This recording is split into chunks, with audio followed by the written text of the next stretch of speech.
जब से टी20 क्रिकेट की शुरुआत हुई है, यह पहली बार है कि इंडिया 5 मैच लगातार खेलने के बाद भी एक मैच नहीं जीती है। यह पहली बार है कि इंडिया 100 प्लस रन से टी20 मैच में हारी है। भारत जो ये 76 पर ऑल आउट हुआ है, यह इंडिया की हिस्ट्री का सेकेंड सबसे घटिया स्कोर है और पावर प्ले में 5 विकेट हमारे निकल गए। मतलब हार जीत क्रिकेट का हिस्सा है, लेकिन गौतम गंभीर की टीम की ऐसी बेइज्जती कि लगता है कि भाई साहब, यह हार नहीं था, यह क्रिकेट के नाम पर सरेंडर था। महेंद्र सिंह धोनी के जन्मदिन पर इंग्लैंड ने सिर्फ मैच नहीं जीता है, गौतम गंभीर के घमंड को एक्सपोज कर दिया है, जहां पर उनको लगता है कि वो कुछ भी कर सकते हैं। और हमने इंडियन टीम के वर्ल्ड कप में भी कहा था कि इंडिया वर्ल्ड कप जीतना डिजर्व नहीं करती थी। संजू सैमसन ने अपनी एक्स्ट्रा ऑर्डिनरी इनिंग्स से आपको वर्ल्ड कप जिता दिया था। गंभीर अगरकर की कुर्सी बचा ली थी, वरना इंडिया से अगरकर और गंभीर का बोरिया बिस्तरा पैक होना तय था। लेकिन जब आप इतने अनग्रेटफुल होते हैं कि आपको घंटा फर्क पड़ता है, तो कर्मा आपका हिसाब करता है, और आज वही हुआ। मतलब बहुत अफसोस से कहना पड़ रहा है कि इंडिया की बहुत बुरी हार हुई है, लेकिन मैं जानता हूं कि बहुत सारे लोग ऐसे हैं जो ये चाह रहे थे गंभीर को सबक मिले, क्योंकि वो अपनी मर्जी से जो कुछ कर रहे हैं इंडियन टीम के साथ, वो फैंस को तकलीफ दे रहा है। आज इंग्लैंड ने 201 बनाए, इंडिया 76 पर ऑल आउट आती है। मैच शुरू होने से पहले इंडिया हार गई और ऐसा लगा कि इंडियन टीम जो है वो स्कूल की टीम है, और ये डिजर्व करते हैं, क्योंकि तिलक वर्मा वाइस कैप्टन बनना डिजर्व नहीं करते थे। अक्षर पटेल की कोई गलती नहीं थी। आप तिलक वर्मा की बैटिंग पे इतना भरोसा नहीं करते कि आप अक्षर पटेल को भेजते हैं। आप शिवम दुबे को खिलाते हैं, लेकिन हर्षित राणा को ऊपर भेजते हैं। और जब आप ऐसे फैसले लेते हैं, तो आप ये डिजर्व करते हैं। और इसीलिए इंडिया की हार पर एक तरफ दिल में जख्म है, लेकिन लग रहा है यार तुम इसी लायक हो ससुर, क्योंकि इंडियन टीम अब खराब अवस्था से गुजर रही है। पिछले 4-5 सालों से लगातार हम नंबर 1 थे, लेकिन अब वो खुमारी उतर रही है, और वो दिन दूर नहीं है जिस दिन हम नंबर 1 से नंबर 2 आ जाएंगे। क्योंकि हम खेलने नहीं उतरे थे, हम स्कोर बोर्ड पर नाम लिखवाने उतरे थे भाई साहब। मजाक बन गया हमारी टीम को। 100 प्लस रन से पहली बार हारे। आप सोचो, 2006 से खेल रहे, 5 लगातार मैच खेल के जीत नहीं मिली है। मतलब आप क्या बोलोगे? स्टूपिड टीम, स्टूपिड नहीं, टीम आपने बनाई है, स्टूपिड कोचिंग, स्टूपिड सिलेक्शन, और ये एम्बैरेसिंग है। 13 रन बनाकर वैभव सूर्यवंशी और ईशान किशन हाईएस्ट स्कोरर हैं। ये बताने के लिए काफी है कि इंडियन क्रिकेट टीम कितना गंदा खेली है। और ये गौतम गंभीर के साथ पहली बार नहीं है। उन्होंने टेस्ट में कबाड़ा किया था, हम WTC क्वालिफाई नहीं कर पाए थे। ODI में कबाड़ा किया था, विराट रोहित को खत्म करने की सारी कोशिश की गई थी, और T20 में भी यही चल रहा है। हम घर से बाहर निकले, वहां पर छोटी बाउंड्री थी, फ्लैट पिचेस थी, हम आराम से कर रहे थे। अब जब आपने तमीज का सिलेक्शन नहीं किया है, आपने आधी अधूरी टीम खिलाई है। मतलब आप लोग क्रिकेट फैन हो, आप दिल पे हाथ रख के बताओ, क्या आपको नहीं पता था कि अगर वैभव सूर्यवंशी, अभिषेक शर्मा, ईशान किशन का विकेट गिरता है तो आप मैच नहीं जीत सकते? मुझे पता था। अगर टॉप 2, टॉप 3 में से रन नहीं बनते हैं, हमारी औकात नहीं है जीतने लायक, क्योंकि मिडिल ओवर में हमारे पास वो प्लेयर ही नहीं है जो मैच जिता पाए। तिलक वर्मा 11 गेंद पे 3 रन बना रहे, ससुर वाइस कैप्टन बने यार। ये शिवम दुबे से ऊपर हर्षित राणा बैटिंग करने आए यार, सीरियसली। और आपने उस आदमी को बाहर बिठाया है, उस आदमी को टीम से ड्रॉप किया है जिसने आपको विश्व विजेता बनाया। That is why I am saying you deserve all the humiliation. जब आप इतने अनग्रेटफुल होते उस इंसान को जिसने आपको सिंगल हैंडेडली वर्ल्ड कप जिता दिया, आप ग्रुप स्टेज पे बेइज्जती करवा के मुंह लटका के बाहर जाने वाले थे। ये जो नंबर 1 की खुमारी है, आप नहीं डिजर्व करते थे। वर्ल्ड कप में भी आप कमजोर टीम थे। गेंदबाजी में बुमराह लोग जोर लगा रहे थे, आप बच जा रहे थे, और बल्लेबाजी में उस आदमी ने अकेले आपको जिताया था। लेकिन आप उसके टुवर्ड्स अनग्रेटफुल रहे। और संजू सैमसन अच्छा हुआ नहीं खेल रहे, क्योंकि अगर आज वो खेल रहे होते तो सारा बिल सैमसन ने फाड़ देते।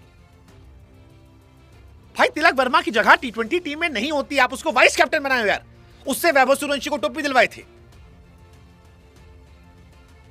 इंडिया नंबर 1 टीम हुआ करती थी यार। रोहित शर्मा, फिर सूर्य कुमार यादव, लंबे समय तक डोमिनेट किया ना। ट्रस्ट मी, ये वाली सीरीज भी हम जीत नहीं रहे, क्योंकि 3 मैच में से 2 मैच हम हार चुके हैं। 5 मैच की सीरीज है। इंग्लैंड जैसी झंडू टीम हमको हरा रही है। और झंडू टीम क्यों कह रहा हूं? इंग्लैंड बहुत बड़ी टीम नहीं है, वो भी अपने आप को रीजनरेट कर रहे हैं। जॉस बटलर आपको दबा के मार रहा है यार। हवा नहीं लग रही थी बटलर को, आउट ऑफ फॉर्म प्लेयर था। फिल शॉट के बल्ले गेंद नहीं आ रही थी। हम एक मीडियोकर टीम बन गए हैं, और मुझे बिल्कुल हैरानी नहीं होगी अगर जिम्बाब्वे भी हमको पटक दे। उनके पास भी भाई साहब ठीक ठाक प्लेयर है, मुजरबानी वानी अच्छा मारते हैं, फेंटा अच्छा मारते हैं। बाकी श्रेयस अय्यर की किस्मत क्या ही खत्म है यार।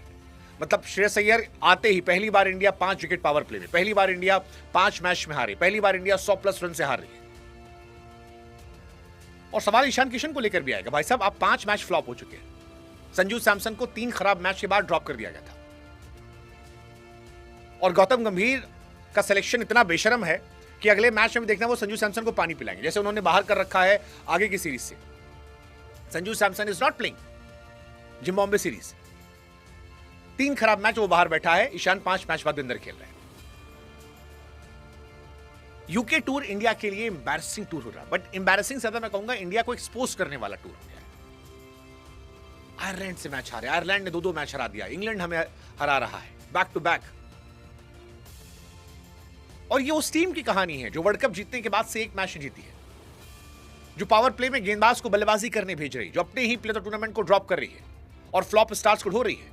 मैं सच कह रहा हूं, पिच ठीक थी, बॉलिंग ठीक थी, इंग्लैंड अनप्लेबल नहीं थी। दिक्कत हमारी प्लानिंग में थी, हमारे सिलेक्शन में, हमारे माइंडसेट में।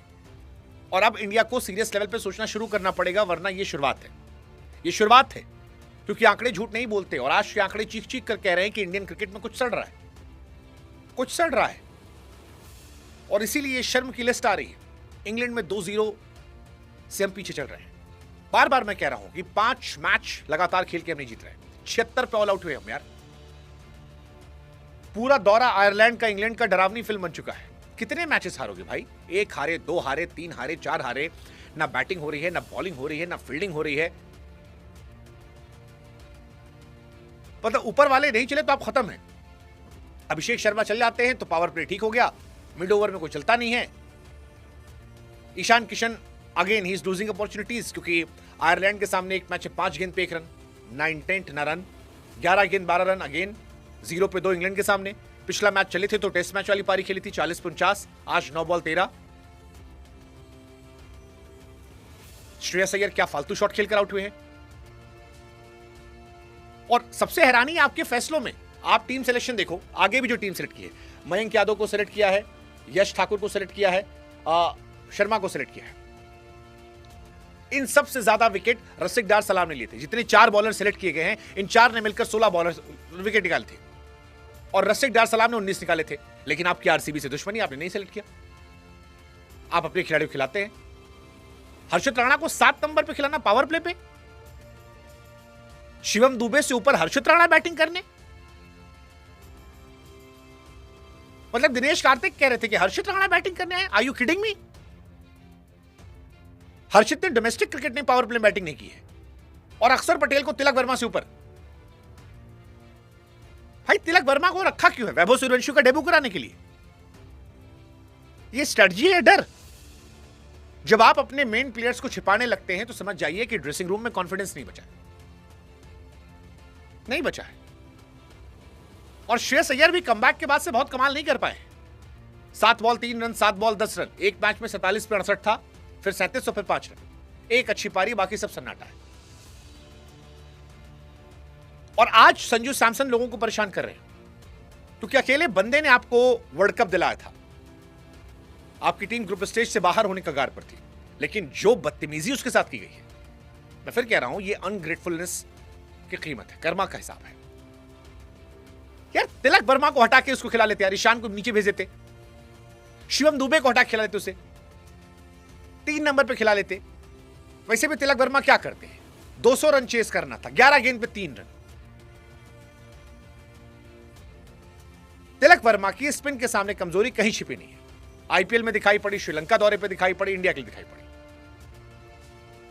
स्पिन के सामने अगर आप तिलक वर्मा के स्टार्ट देखोगे, 187 गेंदों पर 193 रन, 10 बार आउट हो चुके हैं, 19 का एवरेज है, 103 का स्ट्राइक रेट है।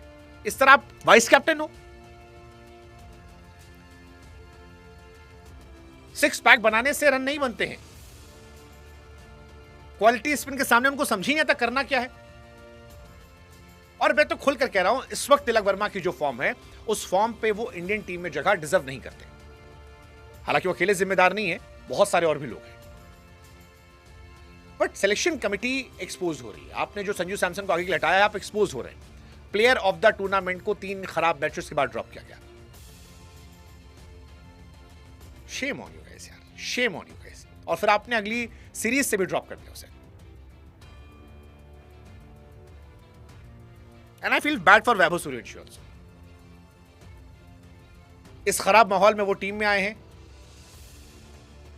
He was unfortunate. वो बंदा रहता तो कहानी पलट जाती, सारे लोग के पाप छिप जाते।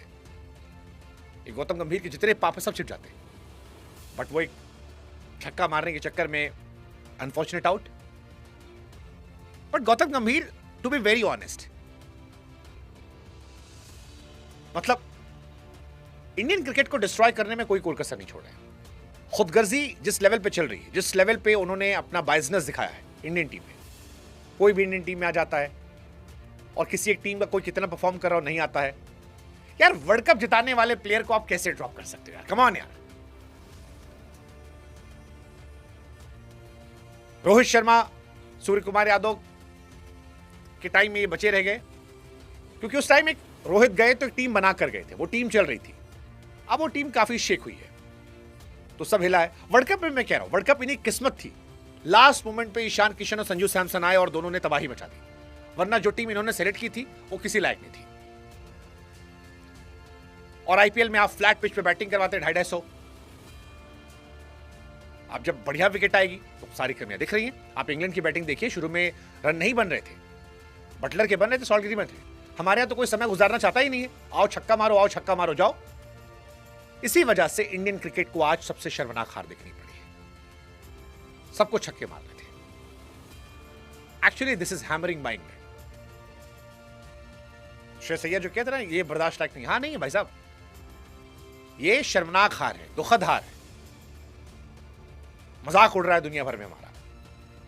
4 लगातार हार, और पिच विच की कोई गलती नहीं है इसमें, सीधी सीधी हमारे सिलेक्शन कमेटी की, टीम सिलेक्शन की गलती है। तिलक वर्मा कितने मैच से फ्लॉप है, मजाले को ड्रॉप कर दे? नहीं। तिलक वर्मा जैसे खिलाड़ी के लिए आप प्लेयर ऑफ द टूर्नामेंट को हटा रहे हो। फिर मैं कह रहा हूं बार बार, तिलक तो मेरे को बर्दाश्त ही नहीं हो रहा। इतने लंबे समय में यार, कहीं एक मैच में 5 रन बना देते हैं। संजू सैमसन ने आपको इतनी बड़ी बड़ी पारियां जिताई थी, 97, 89, किस कंडीशन में? उसके बाद आप बाहर बिठाए बैठे हो। चॉइसेस देखिए अपनी आप। It's very disappointing. और अगर ये चीजें सही समय पर ठीक ना की गई तो इंडिया आगे बहुत खराब हालत में आने वाली है। 201 इंग्लैंड ने बनाई, इंडिया 76 बॉल आउट यार, 125 रन से मैच हारी, 2-0 से इंग्लैंड जीती। ये बहुत बड़ी बात है भाई साहब, बहुत बड़ी। 125 रन भी आप नहीं बना पाए, 100+ रन से हारना। पावर प्ले में मैं कहता रहा हूं, कुछ फैसले यार मैं मतलब बर्दाश्त के लायक नहीं कि आप क्या सोच के कर रहे हो। और इंडिया की बैटिंग देखो, मतलब बैटिंग इंडिया की ऐसा लगता है कि वही मैं कहा ना कि ऊपर ही सब खेल है। वैभव सूर्यवंशी 5 पे 13, ईशान किशन 10 बॉल 13, अय्यर आए चले गए, अक्सर 4 बॉल 10 रन, तिलक वर्मा 12 गेंद 3 रन। इंडिया के फैंस उठ के जा रहे थे 8 ओवर में, यह आपने डिसअपॉइंट किया।